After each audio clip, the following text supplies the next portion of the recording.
സിനിമയിലുള്ള പാട്ടൊക്കെ ഞാൻ എടുക്കുന്ന സിനിമ പാട്ടൊന്നുമില്ല. പലരും വിവരമില്ലാത്ത ആളുകൾക്ക് പലരും പൈസ കിട്ടി കഴിഞ്ഞാൽ വേറെ ഓരോരുത്തരാണ് ചെയ്യുന്നത്, ശബ്ദം ഉണ്ടാക്കുന്നത്. അപ്പോൾ എന്തിനാണ് ശ്രദ്ധിക്കപ്പെടാൻ വേണ്ടിയിട്ട്.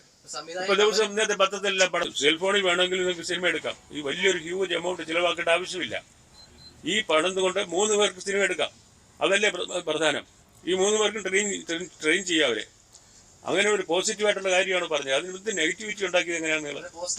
അത് മറ്റൊരു ഫിലിം മേക്കർ അല്ലല്ലോ. ആണോ? ഞാൻ എൻ്റെ 60 വർഷത്തെ എൻ്റെ സിനിമാ ജീവിതത്തിൻ്റെ പശ്ചാത്തലത്തിലാണ് ഞാൻ സംസാരിക്കുന്നത്. നിങ്ങളൊരു ക്യാമറ കൊണ്ടുവന്ന ഉടനെ തന്നെ ഞാൻ എൻ്റെ രഹസ്യങ്ങൾ മുഴുവൻ നിങ്ങളോട് പറയാൻ നോക്കും. ഫിലിം മേക്കിംഗ് എന്ന് പറയുന്നത് അവനവൻ്റെ ജീവിതം കൊണ്ട് ജീവിതം കൊടുത്ത് നിരന്തരമായിട്ട് പഠിച്ച് പരിശീലിച്ച് ഉണ്ടാക്കുന്ന ഒരു അനുഭവമാണ്.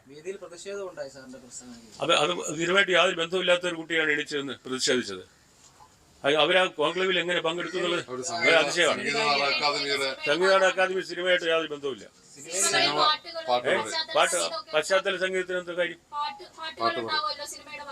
അതെ, പാട്ട് എല്ലാ സിനിമയിലൊന്നുമില്ല. ചില കൊമേഴ്ഷ്യൽ സിനിമയിലാണ് പാട്ടൊക്കെ ഉള്ളത്. കൊമേഴ്ഷ്യൽ സിനിമയിലേ ഉള്ളു പാട്ടൊക്കെ. ഞാൻ എടുക്കുന്ന സിനിമ പാട്ടൊന്നുമില്ല. അപ്പോൾ അതിന്റെ സിനിമയുടെ എസെൻഷ്യൽസ് എടുത്തു കഴിഞ്ഞാൽ അവരത് ഇതിനകത്തില്ല. അവരെ അഭിപ്രായം പറഞ്ഞോട്ടെ. അവർ പ്രതിഷേധിക്കണമെങ്കിൽ അവർക്ക് അറിയണേ ഞാൻ പറയുന്നത് എന്താണെന്ന് മനസ്സിലാവണ്ടേ. അവർക്ക് മനസ്സിലാവാത്ത ആളെണിച്ചിട്ട് ശബ്ദം ഉണ്ടാക്കുന്നത്. അപ്പോൾ എന്തിനാണ് ശ്രദ്ധിക്കപ്പെടാൻ വേണ്ടിയിട്ട്. ഇപ്പോൾ ദിവസം ഇന്നത്തെ പത്രത്തിലെല്ലാം പടമില്ലേ? ഇന്നലെ ടെലിവിഷനിലെല്ലാം എല്ലാവരുടെ പടമില്ലേ? നല്ല പബ്ലിസിറ്റി അല്ലേ?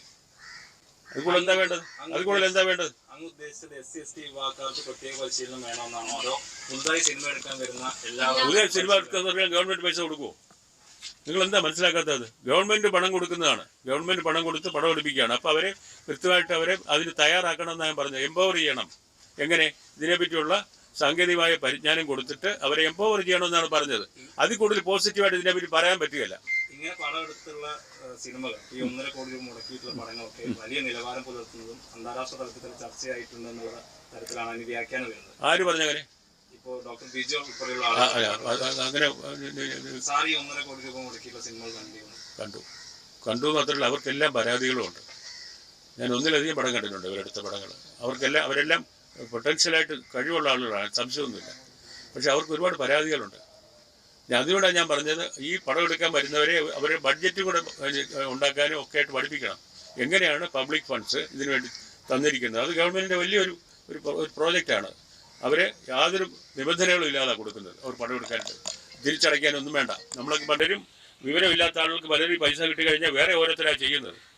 MJ രാധാകൃഷ്ണൻ്റെ കൂട്ടൊരു ക്യാമറമാൻ, അയാളാണ് ഇവിടെ പലരും ആദ്യമായിട്ട് തിരുവെടുത്തവർക്ക് പലർക്കും പടം എടുത്ത് കൊടുത്തിരിക്കുന്നത്. മറ്റവരൊക്കെ ഇത് ഇവിടെ ചെളിഞ്ഞ് നടക്കുന്നേ ഉള്ളൂ.